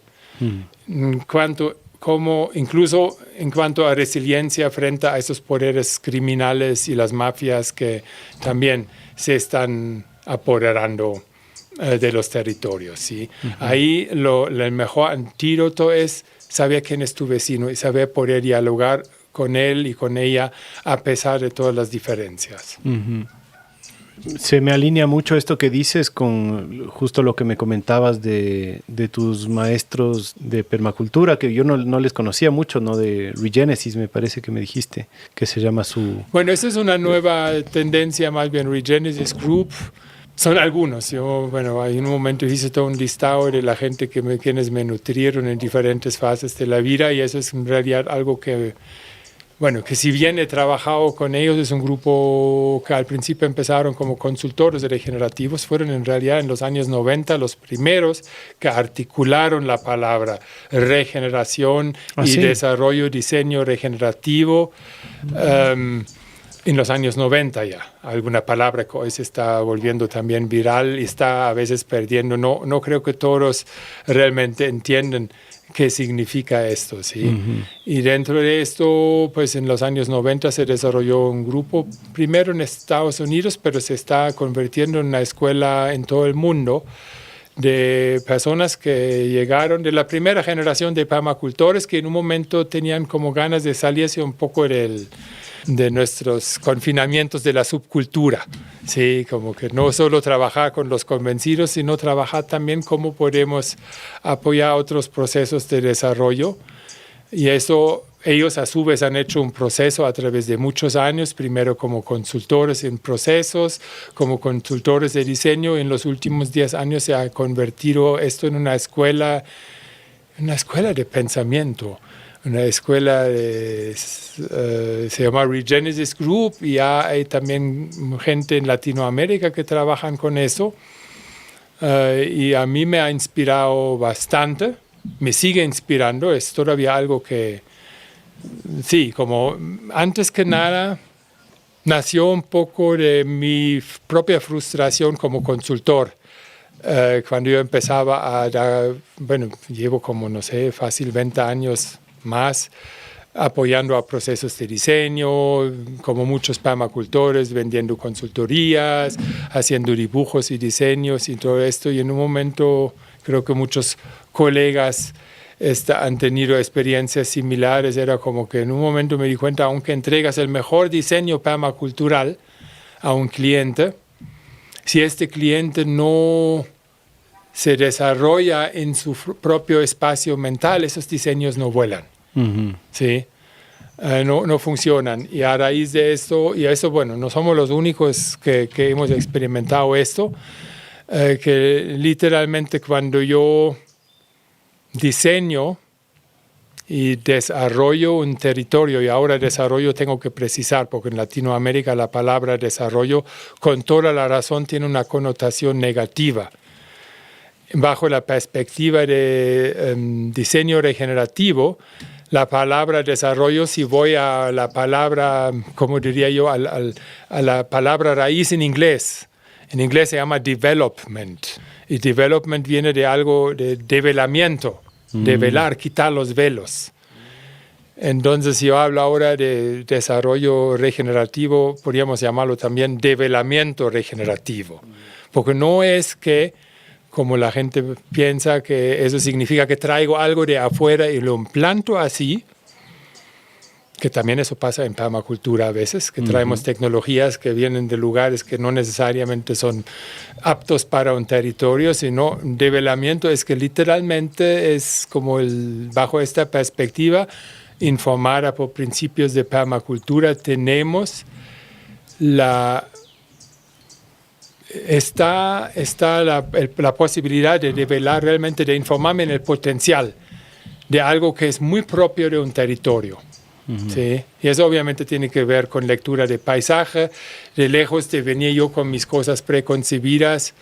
Hay como 3 ángulos, esto lo deberíamos en algún momento, quizás estamos listos para que quizás en otro podcast estaré más preparado para compartir un poco con eso, pero es una práctica que a menudo hago o casi siempre hago ahora en mis procesos de consultoría. Es como cada territorio es un ente vivo. Y ahí no solo hablo del territorio que vamos a diseñar. Uno de los fallos que veo en ecoaldeas y también en muchos proyectos de permacultura es que solamente pensamos linderos para adentro. Bajo la perspectiva de develamiento o diseño regenerativo, yo trabajo literalmente con este concepto de territorio que aquí en Latinoamérica, en zonas indígenas, eso está muy bien comprendido. El territorio es un ente vivo y mi predio, mi proyecto, mi proceso de permacultura es parte de un territorio más amplio. Si yo quiero desarrollar regenerativamente mi predio, para que realmente sea regenerativo, no lo puede ver en aislamiento del territorio. Nuestros procesos de regeneración tienen el potencial de ayudar a los territorios, y no solo a mi propio territorio, a llegar a una espiral regenerativa donde cada vez más llegamos a tener mayor complejidad, mayor vitalidad dentro de nuestros sistemas ecológicos, sociales y económicos. ¿Sí? Y entonces yo, por ejemplo, cuando diseño un proyecto, siempre primero ni siquiera miro el territorio que vamos a diseñar, sino primero busco ver qué es la personalidad, qué es el ente vivo del territorio. Definir ese territorio no es siempre tarea fácil, no debe de ser demasiado grande ni demasiado pequeño. Pero literalmente, si yo quiero hacer algo regenerativo en un territorio, no solo puedo quedarme en crearme mi modelito de permacultura perfecto solamente dentro de los límites de mi predio, sino lo veo en el contexto más amplio. Entonces, veo cuál es como la esencia, que eso es todo otro proceso. Esencia es lo que hace un territorio único. Cada ser vivo tiene una esencia. Un territorio es un ser vivo. Una finca es un ser vivo y nosotros somos seres vivos, y la esencia significa qué es lo que te hace único. Lo puedes ver como una persona, lo que tú puedes traer al mundo y nadie más lo puede traer. ¿Sí? Lo mismo aplica a una finca y lo mismo aplica a una cuenca o un territorio en general. A veces una cuenca, a veces es un municipio, a veces es un pueblo, una comunidad. Eso no es tan sencillo siempre de delimitar qué es el territorio donde me estoy asentando, ¿no? Eso tarda. Eso necesita una buena lectura de paisaje y eso se revela a través de diversos procesos, qué es la esencia de un territorio. Y luego la esencia de mi proyecto y luego la esencia de los que hacemos el proyecto. ¿Sí? Entonces esos son como sistemas anidados: territorio, finca y las personas que administran la finca. ¿Sí? El equipo, en el caso ideal. Entonces implica aprender a pensar en diferentes niveles y tener muy claro que son como sistemas anidados. Y todos estos son como células dentro de un cuerpo más grande. Suena eso un poco abstracto, pero eso es un poquito la dirección hacia dónde va el trabajo de develamiento o diseño o desarrollo regenerativo, que, bueno, donde estoy aprendiendo muchos elementos muy valiosos y eso es un proceso de aprendizaje que aún está en plena marcha y no creo que lo voy a terminar hasta que termine mi vida porque es algo muy interesante. Es como, para mí eso es literalmente una escuela de calidad de pensamiento, de aprender la habilidad que tenemos nosotros de pensar en diferentes niveles y llegar a soluciones de diseño totalmente nuevos. Porque ves que en permacultura también hay como una tendencia de que tenemos nuestro kit de técnicas, entonces tú ves estos diseños que carecen de esta conectividad. Cuando tú ves ya cada diseño de permacultura tiene la casa, la escena 1, 2, 3, 4, 5, tiene la espiral de hierbas y el jardín mandala y el food forest. Es como, eso no es un diseño regenerativo, yo llego con mi kit de herramientas y pongo las cosas según en cada lugar. Se puede hacer, pero diseño permacultural tiene potencial para abrazar esferas mucho mayores. ¿Sí? No sé si eso es más que nada como una degustación a algo que en otro momento podemos desarrollar. Incluso quizás estoy preparando como grupos de trabajo en territorios. Estoy incluso en algunos lugares, como se dice, como acompañando grupos, porque eso es algo que no lo descifras en una conferencia. Eso es algo que tenemos que conversar. Y es algo que en realidad se tiene que asentar de la mejor manera en los diferentes territorios. Qué interesante eso. Bien nutrido por Carol Sanford, ¿no? Carol Sanford y Regenesis Group. Esos son mentores de Estados Unidos que me han apoyado mucho, pero hay mucha gente en Latinoamérica que han recogido esto y mucho de esto está también nutrido por sabidurías indígenas. Y es simplemente una nueva manera de articular esto. Sí. Qué interesante esto de los grupos que mencionas. Fuera chévere irle pensando más. Porque en Radio Semilla también como que se está formando una especie de comunidad online, digamos, de gente que está en estos intentos, en estos trabajos en todo el mundo. Y sería lindo introducir un poquito de esta filosofía, de esta forma de pensar y ver cómo se va nutriendo más en territorios, en verdad. Yo creo que Latinoamérica, lo que he observado solo en esta semana aquí en Ecuador, en cuanto a los procesos que he podido solamente como conectar y también lo que pasa en Colombia, tiene un gran potencial para no solo dejarse inspirar por esto, lo que viene obviamente de Estados Unidos otra vez, sino viceversa. En realidad, muchos de los procesos que aquí estamos navegando, quizás no tan consciente todavía, podría ser interesante hacerlo más consciente. Yo sueño con armar grupos de practicantes regenerativos en diferentes territorios en Latinoamérica. Sí. Bacano. Ahí vamos conversándolo y pensándolo a ver si es que colaboramos en eso. Muy bien. Antes de cerrar, yo ya sé que te tienes que ir a Colombia, pero... Por ahora, pero regresaré. Ajá. Quisiera que nos recomiendes libros. Pues hay muchos. Diseñando culturas regenerativas de Daniel Christian Wahl, es un compatriota alemán. Futuro invitado de este podcast seguro. Que habla perfectamente español y es un libro que ha sido traducido a como 7 o 8 diferentes lenguas, como para cultivar un poco este espacio mental.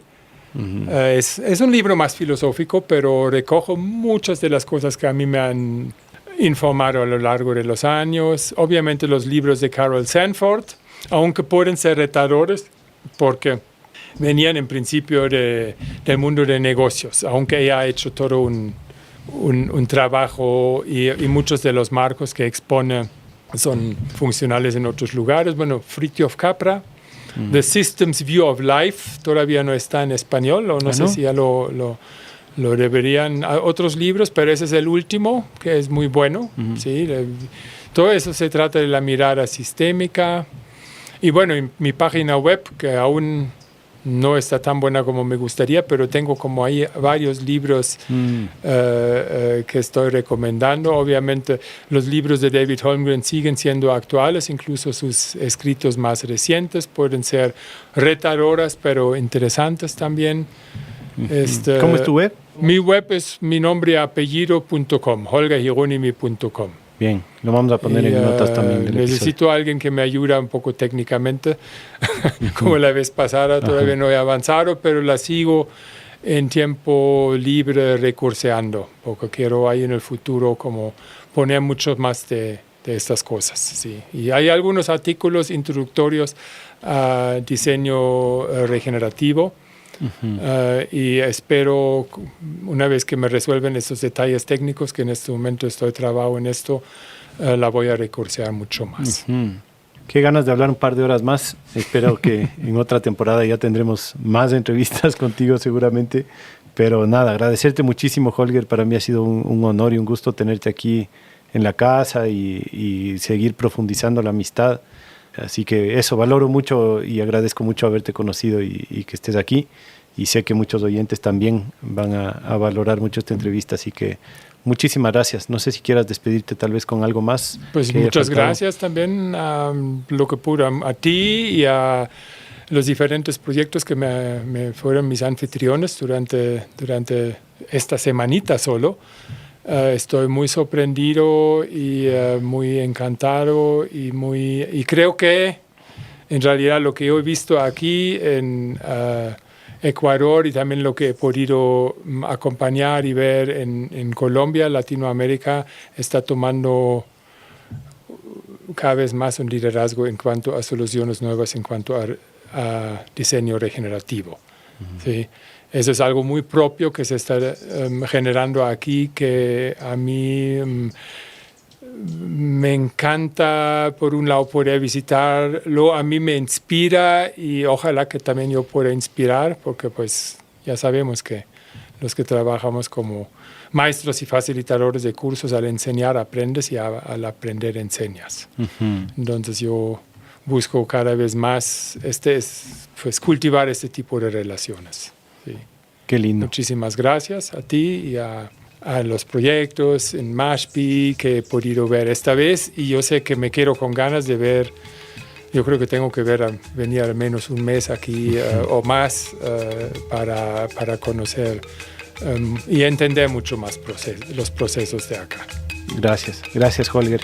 Y gracias a todos los que escucharon. Les mando un abrazo muy, muy grande. Chao, chao.